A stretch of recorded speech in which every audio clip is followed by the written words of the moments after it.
이과 공과 시간이 시작되었습니다. 우리 친구들 다 같이 이제 다시 TV 앞에 모여서 이과 온라인 공과 시작하도록 합시다. 오늘 이과 내용은 하나님이 목적을 주셨어요 라는 제목입니다. 하나님이 이스라엘 백성에게 하나님을 영화롭게 하고 세상을 축복하는 것을 이 삶의 목적으로 주셨음을 우리가 알고 깨닫고, 그리고 하나님이 우리에게 주시는 목적은 또 무엇일지 살펴보도록 하겠습니다. 자, 여기 앞에 화면 보이죠?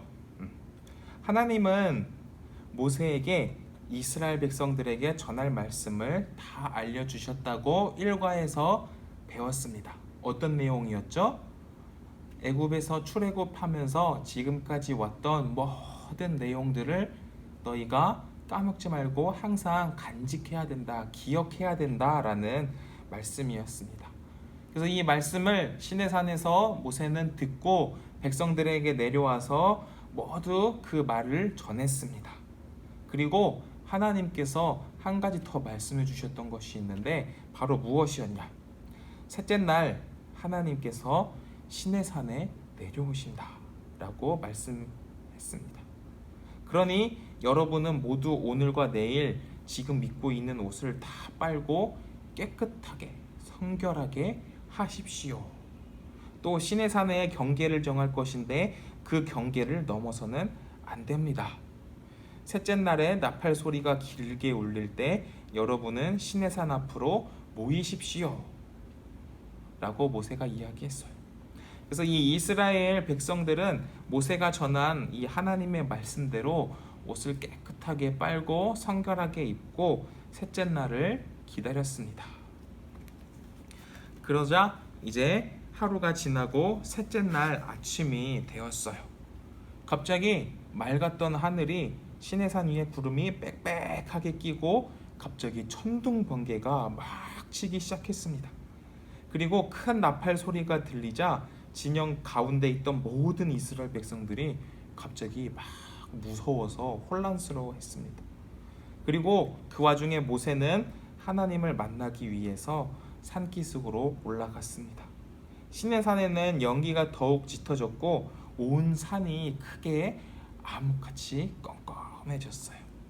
나팔 소리가 점점 커질 때에 하나님이 말씀하시고 모세를 산 꼭대기로 부르셨습니다.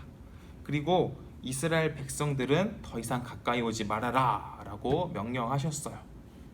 그리고 이제 하나님과 모세가 만나게 됩니다. 그래서 하나님은 그 시내산에서 이스라엘 백성들에게 10계명, 10가지 계명을 주셨어요. 이 10계명은 특별한 존재인 이스라엘 백성들에게 새로운 삶의 기준과 목적이 되었습니다. 온 이스라엘 백성은 시내산 앞에서 하나님의 말씀을 들었어요. 하나님이 주신 계명은 모두 몇 가지? 10계명 10가지입니다. 근데 그 10가지의 계명을 두 가지로 분류를 할 수 있어요. 우리 친구들 알고 있나요? 1계명부터 4계명까지는 하나님과 나와의 관계예요. 이것은 하나님을 영화롭게 하라, 하나님을 기쁘시게 하라라는 말씀으로 이해할 수 있습니다. 그래서 즉 하나님과 나와 지켜야 할 것들, 그러한 계명들이 1계명부터 4계명까지 쓰여져 있습니다. 그리고 5계명부터 10계명까지는 나와 내 이웃, 가족들과에 관한 계명이에요. 이것은 세상을 축복하라라는 말씀으로 이해할 수 있답니다. 우리 친구들은 이 10계명을 혹시 다 알고 있는 친구들 있습니까? 무엇이었는지 기억이 잘 안 난다면 성경 말씀 출애굽기 19장 10절에서 20장 17절까지의 말씀을 한번 쭉 읽어보기를 원합니다.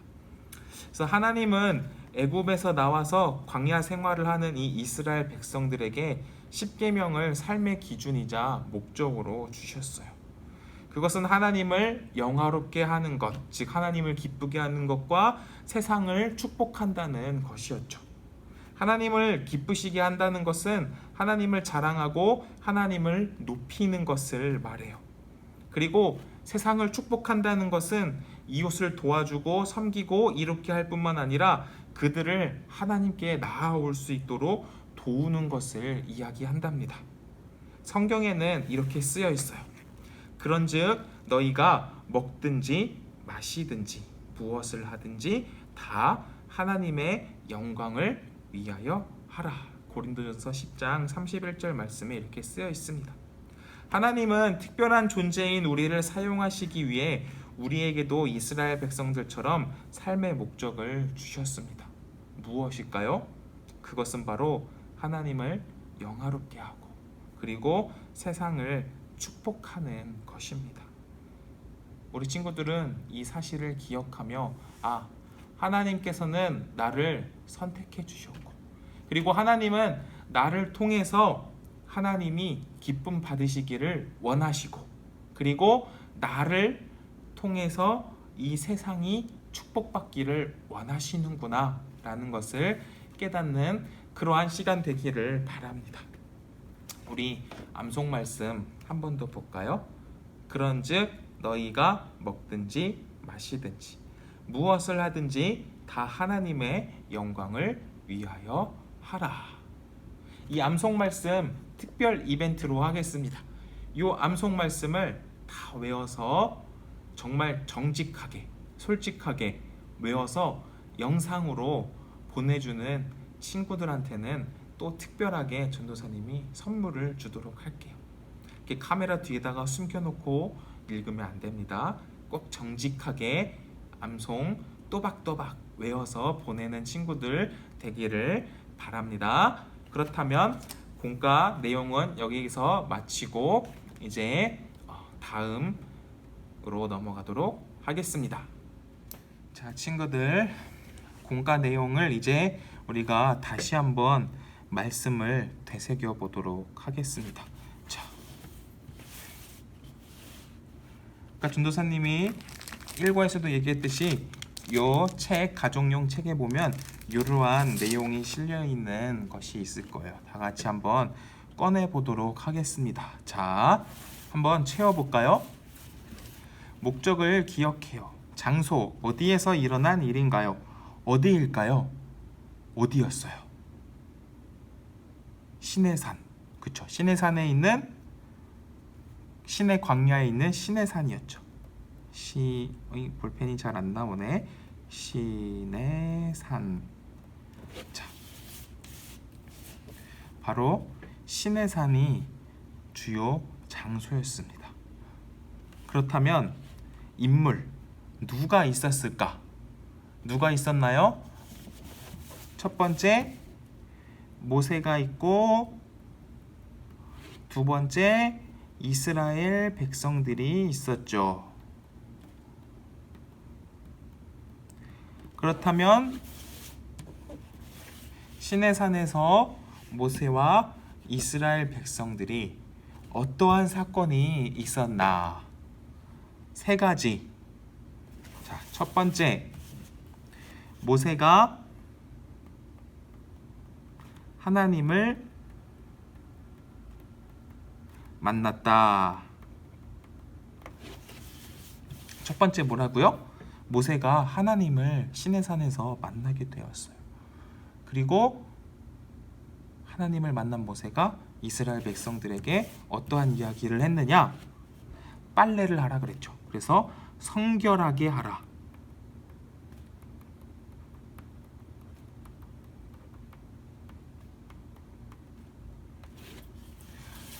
더러운 옷들 다 빨고 우리 몸도 깨끗이 씻고 하나님을 만나기 위해서 성결하게 준비하라라고 모세가 이야기했습니다. 그리고 마지막, 모세가 시내산에 올라가서 안개가 자욱히 낀 시내산에 올라가서 하나님께 십계명을 전달받았습니다. 십계명. 다시 처음부터 반복해 봅시다. 어디에서 일어났는가? 장소 시내산. 시내산에서 누가 있었느냐? 모세와 이스라엘 백성들이 있었습니다. 그리고 시내산에서 모세와 이스라엘 백성들에게 어떤 사건이 있었는가? 첫 번째, 모세가 하나님을 만났습니다. 두 번째, 하나님께서 모세에게 전달해서 나를 만날 것이니 너희는 성결하게 있어라 라고 명령을 해서 성결하게 하는 옷을 빨래하고 자기 몸을 씻고 깨끗하게 하는 준비를 했습니다. 그리고 이 모든 준비가 다 끝나자 모세와 이스라엘 백성들이 시내산 근처로 갔는데 갑자기 시내산에 안개가 자욱히 끼며 모세만 하나님이 또 부르셔서 모세에게 10계명을 주셨다라고 이야기했어요. 1계명부터 4계명까지는 무슨 계명이라고요? 하나님과 나와의 관계. 그리고 5계명부터 10계명까지는 나와 내 이웃들과의 관계들을 설명해주는 이 10계명을 하나님께서 모세에게 주셨습니다. 자, 그렇다면 이러한 10계명을 주신 하나님의 목적은 바로 무엇일까요? 첫 번째, 하나님을 영화롭게 한다.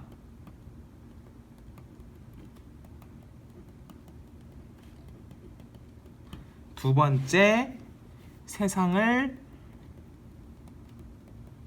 축복한다. 우리가 이 10계명을 지킴으로써 1계명부터 4계명까지의 계명을 지키며 하나님과 나 사이가 영화롭게, 하나님이 보시기에 기쁨이 되는 그리스도인이 되기 위해 지켜야 되고, 5계명부터 10계명을 우리가 지킴으로써 세상을 축복하는 사람이 되자라고 했습니다. 오늘 이렇게 이과 말씀을 되새기는 활동을 진행해 보았습니다. 우리 친구들 까먹지 않게 잘 기억하시기를 바랄게요. 시내산에서 모세와 이스라엘 백성들이 어떤 사건이 있었느냐? 모세가 하나님을 만났고, 그리고 하나님께서 이스라엘 백성들에게 성결하게 하라고 했어요. 그리고 모든 준비를 마친 이스라엘 백성들에게 하나님께서는 10계명을 내려주셨습니다. 1에서 4계명은 하나님과 나와의 관계, 5에서 10계명은 나와 이웃들, 가족들과의 관계라고 했습니다. 그래서 그 10계명을 주신 이유는 하나님을 영화롭게 하는 것, 그리고 세상을 축복하는 것, 그러한 목적으로 우리에게 주셨다라고 이야기했습니다. 자, 그러면 이제 공과 다시 한번 기억해 보는 시간 마무리하고요. 이제 그럼 이 말씀을 통해서 우리가 한번 적용해 보는 시간을 갖도록 할게요. 이 적용 페이지도 우리 친구들이 아마 그 공과책에서 여기서 잘 찾아보면 아마 이렇게 생긴 그래프가 있을 거예요. 이 그래프를 모두 다 꺼내 보시기를 바랍니다. 우리는 하나님이 이스라엘 백성에게 목적을 주셨듯이 우리에게도 목적을 주셨음을 배웠어요. 이 활동을 통해서 하나님이 일상에서 우리에게 주신 목적을 기억해 봅시다. 지금부터 나의 관심 그래프를 작성하면서 여러분이 일상에서 어떤 것에 관심을 가지고 있는지 알아보도록 합시다. 먼저 여러분의 이름을 여기 써 있는 데 있죠? 써봅시다. 네, 다 이름 썼나요? 네, 그리고 이제 그래프 위쪽을 보세요. 여러분이 그래프로 표시할 각 영역이 색깔별로 구분되어져 있습니다. 학교는 초록색, 집은 파란색, 교회는 빨간색이에요. 영역마다 각 목록의 관심 정도를 표시해 볼 겁니다. 예를 들어서 학교에서 내가 친구를 얼마나 관심 있게 생각했는지 쭉 한번 표시해 보고, 그리고 이어서 패션, 공부, 가족 순으로 학교에서 얼마나 해당 목록을 관심 있게 생각했는지 표시해 주세요. 그리고 꺾은 선 그래프를 완성해 주세요. 동일한 방식으로 집, 교회, 영역도 이 꺾은 선 그래프로 완성해 주면 됩니다. 어디 한번 완성해 보도록 합시다. 자, 준호사님이 먼저 한번 해볼게요. 가장 먼저 학교. 친구들은 초록색 펜이 있으면 초록색 펜으로 한번 꺼내서 해보세요. 학교에서 친구를 얼마나 생각하는가? 6,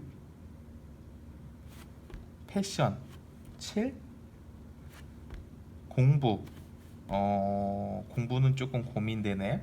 4, 가족 5, SNS 5, 신앙생활 6, 독서 독서 3, 취미생활 5.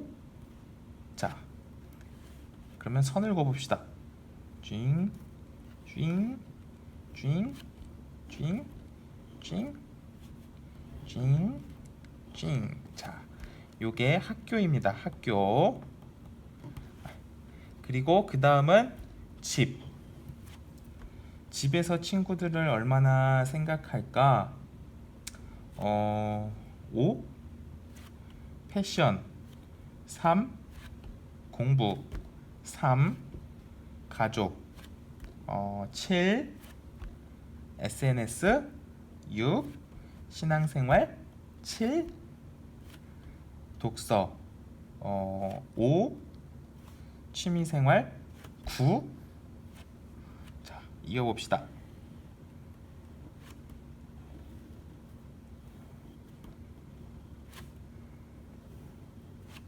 자, 이게 집입니다. 집. 그리고 마지막 교회에서요. 교회에서는 친구들을 얼마나 생각할까? 전도사님 한 3 정도 되는 것 같아요. 패션은 2, 공부도 2, 가족은 5, SNS도 5, 신앙생활은 8, 독서 6, 취미생활 4. 이것도 이어볼게요.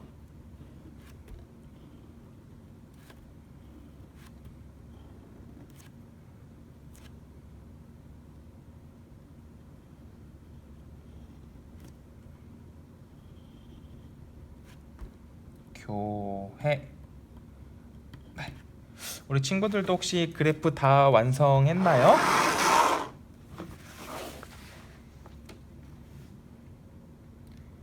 그래프를 모두 완성했으면 우리 친구들이 일상에서 관심을 가지고 있는 것들이 얼마나 왔다 갔다 하면서 뭐가 있는지 알 수 있게 될 것이에요. 여러분들의 관심사는 여러분의 하루하루를 채우고 있어요. 여러분이 일상을 살아갈 때 내 삶에 목적이 있다는 것을 알고 있어야 합니다. 하나님이 내게 주신 목적인 하나님을 영화롭게 하고 세상을 축복하는 것을 아는 것과 모르는 것에는 큰 차이가 있어요.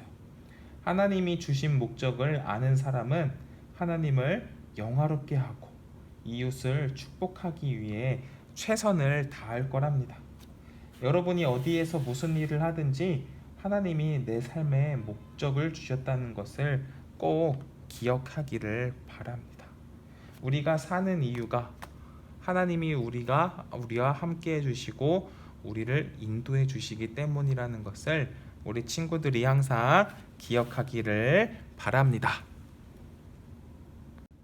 자, 이과도 이렇게 공과를 마무리하면서 이 관심 그래프 열심히 만든 거를 앞으로 딱 이렇게 내밀고 우리 친구들 얼굴 나오게 인증샷을 찍어서 준도사님 아니면은 각반 선생님들한테 보내주세요.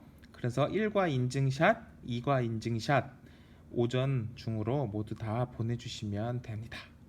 그러면 좀 이따가 3과에서 만나요. 안녕.